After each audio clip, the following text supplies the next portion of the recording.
untangle an extension cord or maybe your Christmas lights, and you get it out of the box, and it's in a great big ball, and you grab one end of it trying to get that sorted out, and you start pulling on that, and it causes a knot over there, and so you go and undo that knot, and you pull on that end, and it causes another tangle over there, and no matter what you do, you just keep making tangles, and everything you do seems to be wrong when you're trying to undo all this mess. In some ways, talking about contentment feels that way to me, because contentment means so many things to so many different people. If I say one thing, somebody else is going to say, yeah, but this. Or if I say that, somebody else is going to counter with something else. Contentment is just such a broad idea. And it's an idea that doesn't always sit well with us.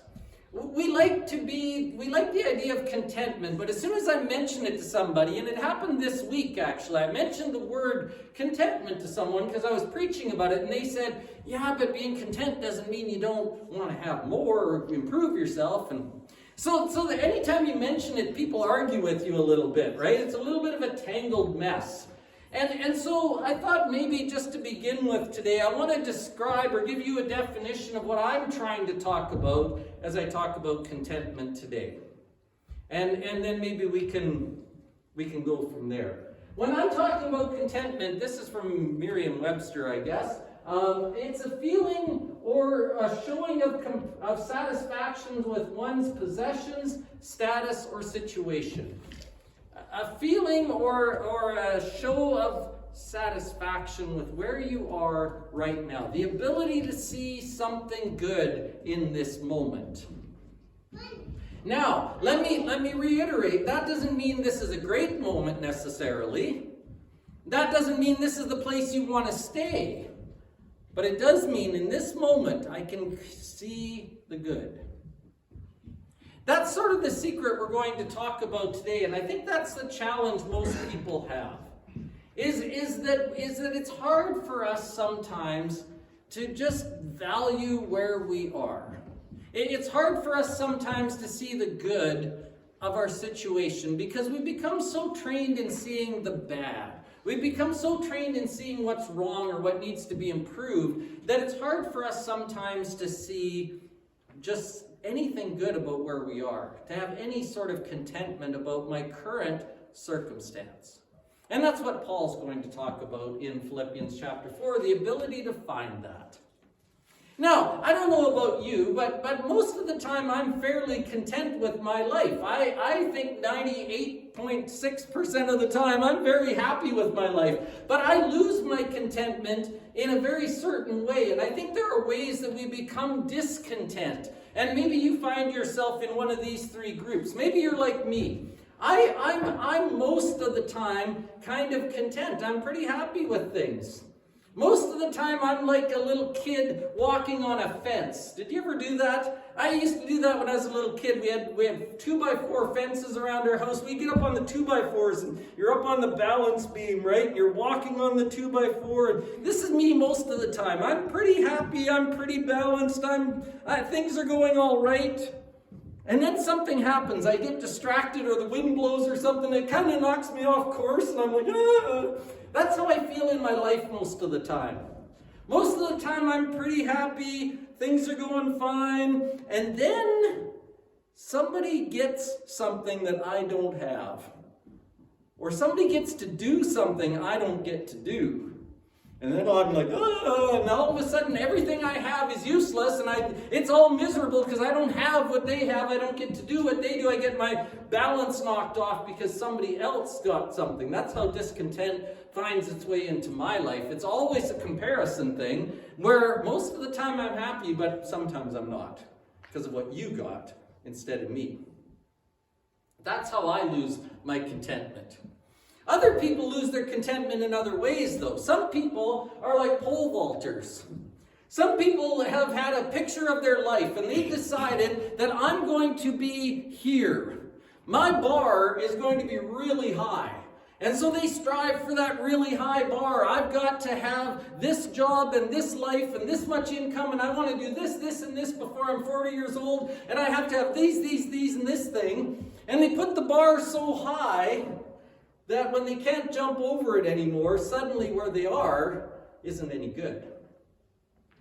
I've made this picture of my life, whether it's real or fictional or whatever. I've made this picture of my life and I can't live up to it. I haven't become what I thought I was going to be, and so what I am isn't worth having. Maybe that's how discontent finds its way into your life.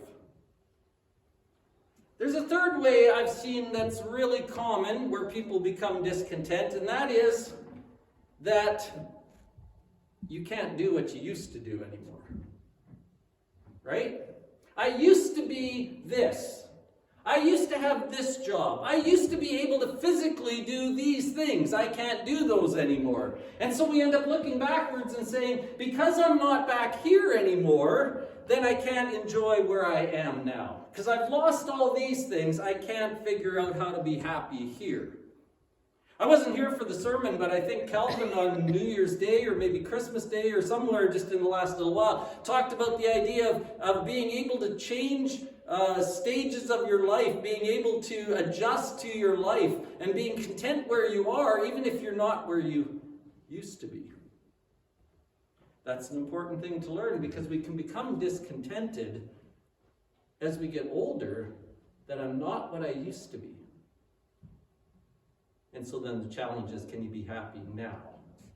And there's probably other ways this happens to people, but we never, there's all kinds of ways that we lose our contentment. There's all kinds of ways that we get knocked off course. And sometimes we do it to ourselves, and sometimes it's because we're comparing with others.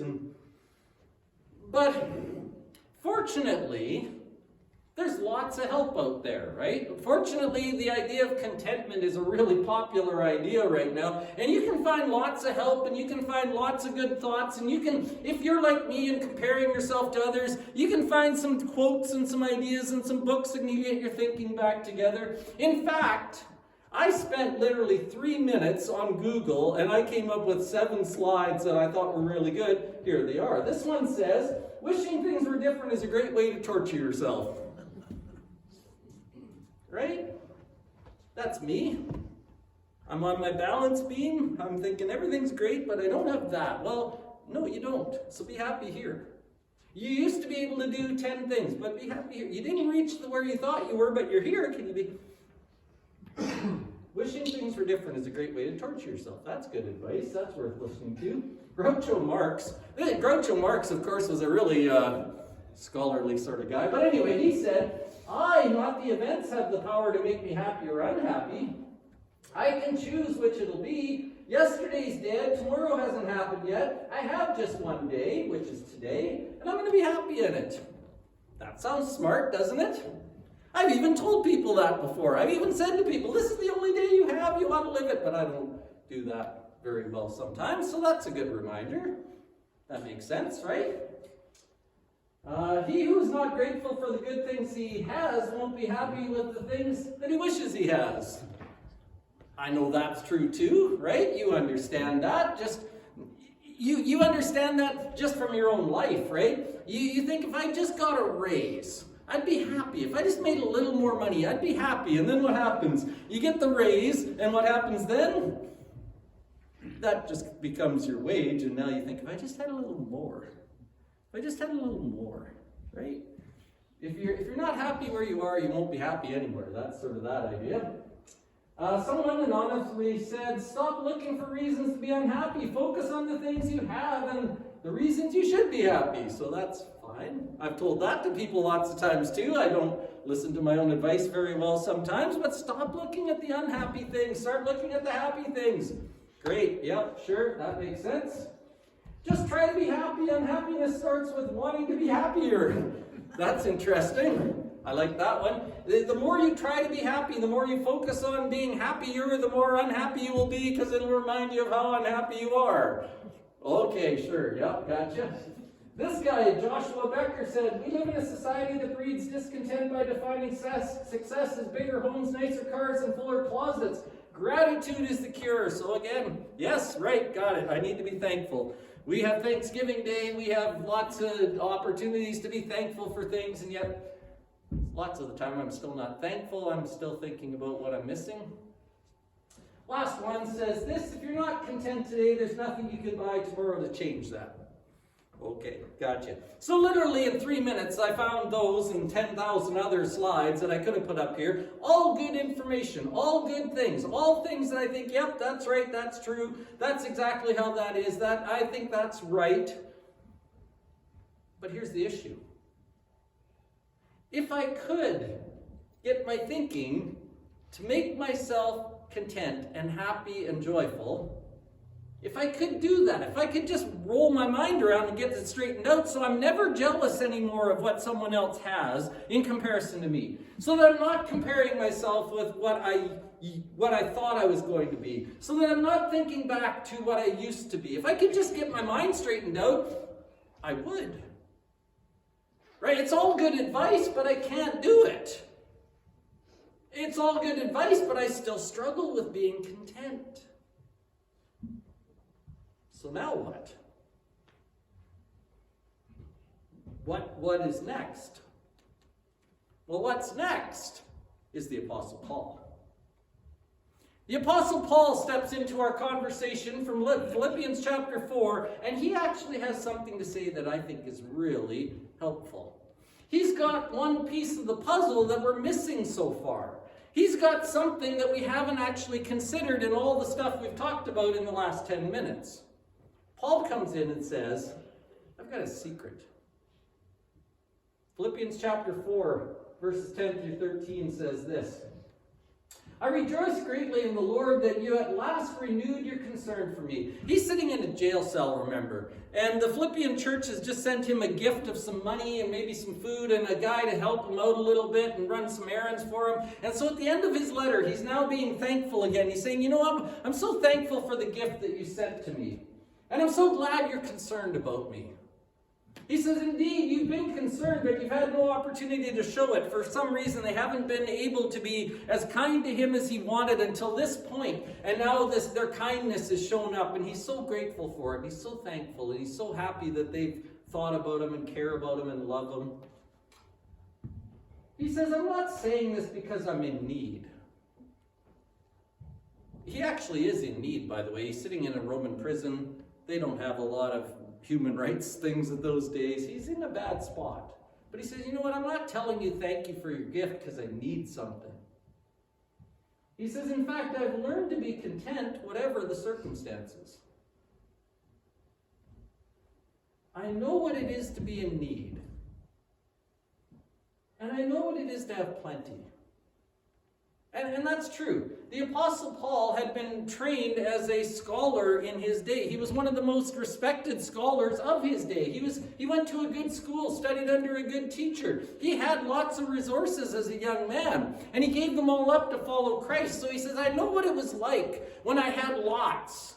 And I know what it's like now to struggle. Because he was a follower of Christ, he lost all his status and he lost most of his money. And everywhere he went, somebody was opposing him. And they often chased him out of towns and they stoned him and they beat him up and they argued with him. And he's just always in turmoil because nobody wants to believe this teaching about Jesus. And he says, as I sit here, I know and I remember what it is to have lots of stuff and what it is to have nothing. He says, you know what, I can be content either way. That's okay.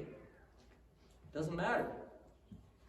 I know what it is to be in need and I know what it is to have plenty. I know this. I've learned the secret of being content in any and every situation. Again, that's one of the things our little self-help slides that I just gave you don't always acknowledge, and that is that you can be content where you are. You actually can be content even if things aren't the way you want them to be. You can still find good. And he says, I've learned to be content in any and every situation, whether well-fed or hungry, whether living in plenty or want. I've got a secret that keeps me from falling off the balance beam, that keeps me from looking over my shoulder. I've got a secret. And he says, my secret is I can do all things through Christ who gives me strength. Paul's secret is where he is looking. Paul's secret is what he is focused on. Paul's contentment is not found in his ever-changing circumstances. Paul's contentment is not found in his ever-changing circumstances, but rather in his unchanging source of strength. And so that's why he can say, it doesn't matter whether I have lots or little. It doesn't matter whether I'm in prison or free. It doesn't matter whether I am well-fed or hungry. It doesn't matter, because my focus isn't on my circumstances. My focus isn't on where I'm at. My focus is on who I'm with. And that makes a difference. And that makes a difference to what he is seeing, because his focus isn't on his circumstances, but on his strength. So as I thought about this, and again, sometimes it's hard to preach really familiar passages because you've heard everything that's been said about them. But as I thought about this, I came up with an illustration that is not scholarly at all. It wouldn't pass and impress a bunch of people, but I think to me it makes some sense. So I'm passing it on to you and see if it helps you at all. As I was thinking about what Paul was saying, it made me think of a Tefal frying pan. Right? Your frying pan can cook some really good things. It can cook brunch. It can cook eggs for you. And those eggs will just slide right out and you're like, ooh, brunch. But your baking in your Tefal frying pan is going to leave some grease and gunk and whatever. And when you wash that off, when you put it in the sink to wash it off, that comes off too. Whether it's good or bad, whether it's what you wanted or not, whether it's edible or not, whether it's something that is really yummy or something that's really yucky, nothing sticks. Nothing stays, because it's not about what you're going to contain. It's not about what is there. It's about the surface itself. The surface doesn't react to everything around it all the time. We live in a very reactionary society. We live in a society that reacts to circumstances all the time. And Paul says, I'm just not reacting. My focus isn't on the circumstance. That just slides off. That doesn't actually affect me as you think it might. Because my security isn't bound up in what I've got. My security isn't bound up in my status. My security is bound up in who is with me. And he says, God is leading, and he's led me here, so I will look for the good that is actually here. If God has led me to this point, then what can I be thankful for? If God has blessed me beyond my dreams, what can I be thankful for? If God has led me to this prison cell where I'm writing this letter, what can I be thankful for? Because God is leading. That's the point. And that's his thinking. And that's his focus. And so when Paul would redefine this, Paul learned a new way to measure his life and live his life, which was seen in the fact that he had a detachment from anxious concern about the outward features of his life. And the words I want you to underline here is anxious concern. It's not that he wasn't concerned that he was in prison. He wanted to get out. It wasn't that he wasn't concerned about the Philippians. He wanted the best for them. It's just that he wasn't overly anxiously focused on his circumstances. Rather than having an overly anxious concern about his outward circumstances, he had an attachment to God's inner purposes for his life. That's the difference. That's the secret. That's the thing that made him able to accept whatever was going on. And that was the thing that changed him. Okay, so what? I don't know if I didn't see this very well as a parent. Probably when I was having kids of my own, I was too young and too stupid and too distracted and immature, and I didn't see it. But now that I'm a grandpa, I see some things I didn't see before. And again, as I was thinking about this the other day, I was thinking about the fact that Katie and Kendall took Sophie and did a couple of things with her last week that they had never done with her before. They actually took her to the swimming pool. They went swimming together. Sophie likes swimming, so they went to the swimming pool. And I said to Sarah, do you think when they take her swimming, they'll take her down the water slide? Sarah said, no, they're never going to take her down the water slide. She's too little. She can't go down the water slide. Guess what they did? Took her down the water slide. And so she'd seen this thing in the corner and she wanted to know what it was. And they said, "You want to go down the water slide?" She's like, "Mm-hmm." So they stuck her in a life jacket and they walked her up the 3 flights of stairs to the top. And they sat down with her and they rode down the water slide into the pool at the bottom and splash and water flies everywhere. And they get out and Kendall holds her up and you know what she says? "Again?" Right?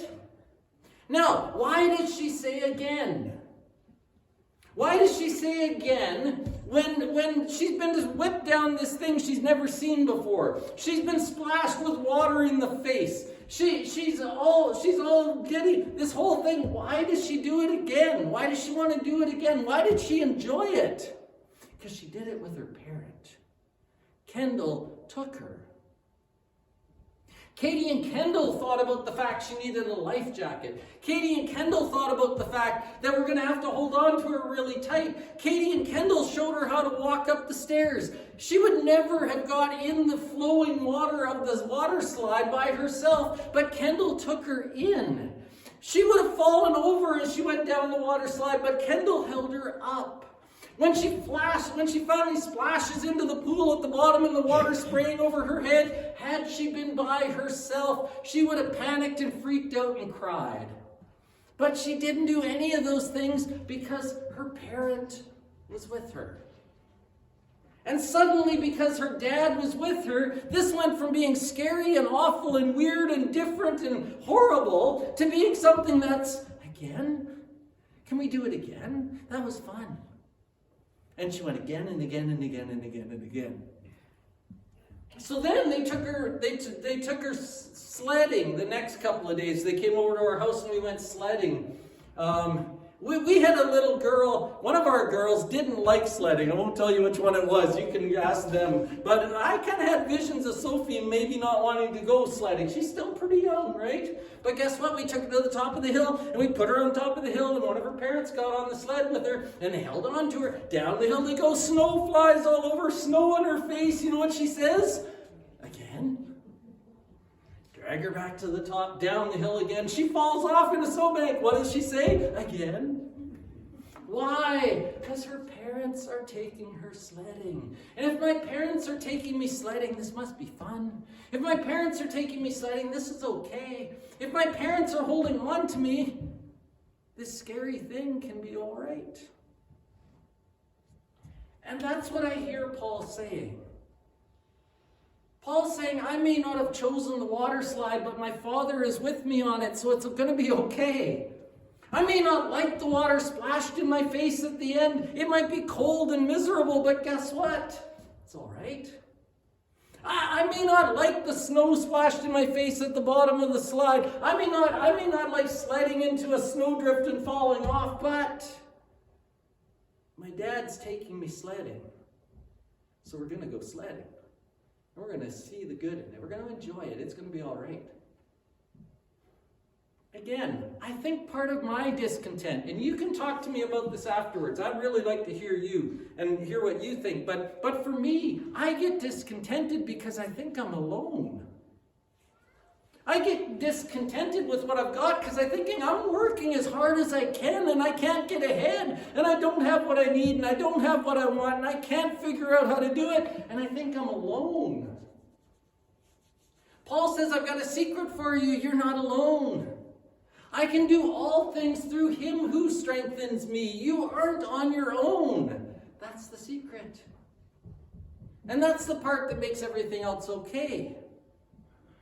Because God is leading, and God is providing, and God is caring, and God is watching, and God is going to help you. And if it's hard, God's going to be with you. And if it's something to rejoice about, God's going to rejoice with you. Because you have the strength of God. That's the difference. You're not alone. This isn't just up to you. And it's going to be okay.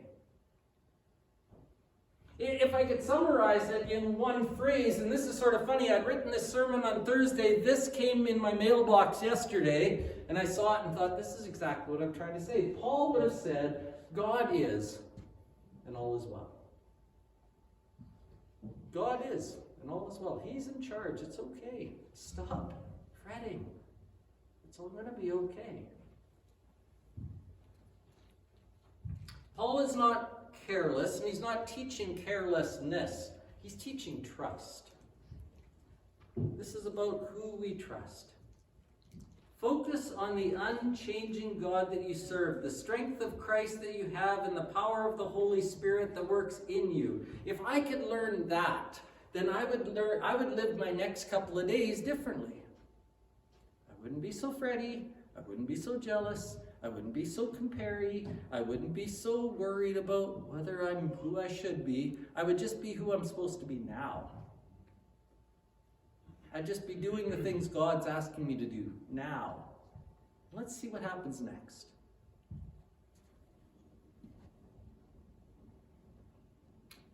Now you might be sitting there and saying, does this make any sense, Tim? That's lots of words, but so what? Let me just quickly tell you that this is the only reason I'm preaching right now. This is the only reason I do what I do, is because I figured out that's the truth. That actually works. I won't go into the big long story because you've heard it lots of times if you've been around here for a while, but when I was a teenager, life was kind of a mess. My dad had left, my mom was depressed, everything was horrible at home. It was a really bad situation. The only thing that got me through, the only thing that helped me was thinking that God is real and He's leading and it's going to be okay. And because that's what got me through, I wanted to share that with other people. That's the only reason I'm doing what I'm doing. Because I figured out that's what people need. You need an assurance, a trust, a hope. One last story and I'll let you go. This is a picture of the Houston airport. Houston airport had a gate where that people came off their airplane and then they would stand waiting for their luggage. And it would, for some reason, take 7 or 8 minutes. They're just unloading the plane. You know how it is. They're unloading the plane. So people would stand at the luggage carousel waiting for their luggage to come in. It takes 7, 8, 9, 10 minutes. And the Houston Airport Authority kept getting complaints from people about this one gate, about how they just hated standing there for 10 minutes waiting for their stupid luggage to show up. This is taking too long. So you know what the Houston Airport Authority did? They moved the luggage carousel. They moved it about a 7-minute walk from the gate, actually. So people now get off their gate and they walk 7 minutes through the terminal. They're looking for their luggage carousel. Oh, there it is. And when they get there, ta-da, their luggage shows up a minute later. And guess what? All the complaints stopped. You know why all the complaints stopped? Because people thought they were actually doing something. They had a purpose. I've got to walk and get my luggage now.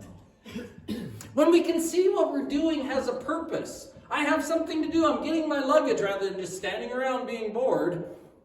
Then our attitude changes. And Paul is saying, can we see what we have? Can we focus on the spiritual? Can we pray? Can we trust? Can we look for our blessings? Can we stop looking at our circumstances as being good, bad, or otherwise? Can we just start looking for the purpose in it? Can we start looking for the good in it? Can we see why we're here? And can we understand that if God has brought us here, it's got to have something worth seeing in it? Romans 8:28 reminds us that we know that for those who love God, all things work together for good, to those who are called according to His good purpose. You are not alone. You're not in danger. God is with you. God is walking with you. God knows you. God is providing. God hears your prayers. Because of all of that, maybe we can see our circumstances differently, because we're not focused on our circumstances, we're focused on our strength.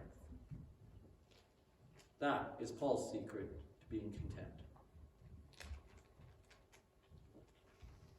Dennis, I believe, is coming to lead our communion at this time. If you want to take your supplies, and if you didn't get it, there's some on the table for that.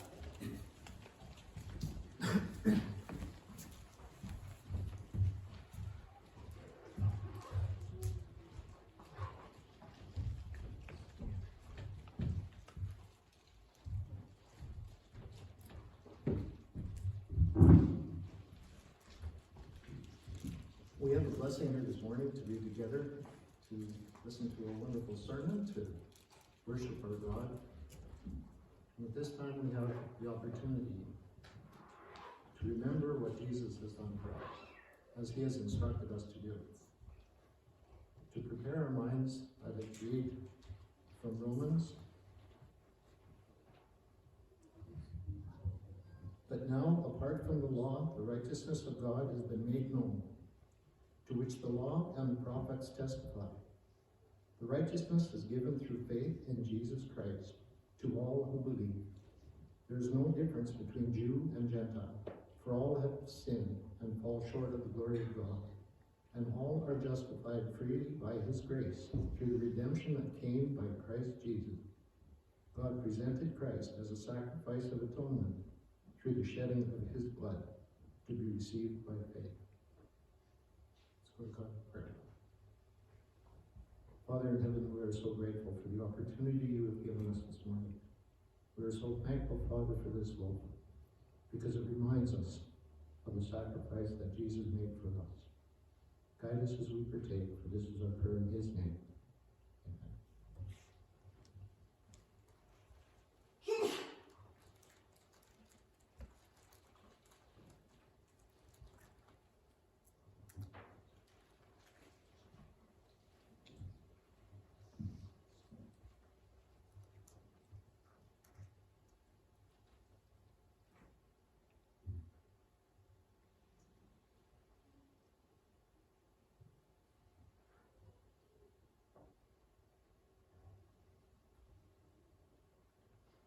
We give you thanks at this time, Father, for this fruit of the vine, for the reminder of the blood that was shed on that cruel cross for us, that we might have hope of salvation with you.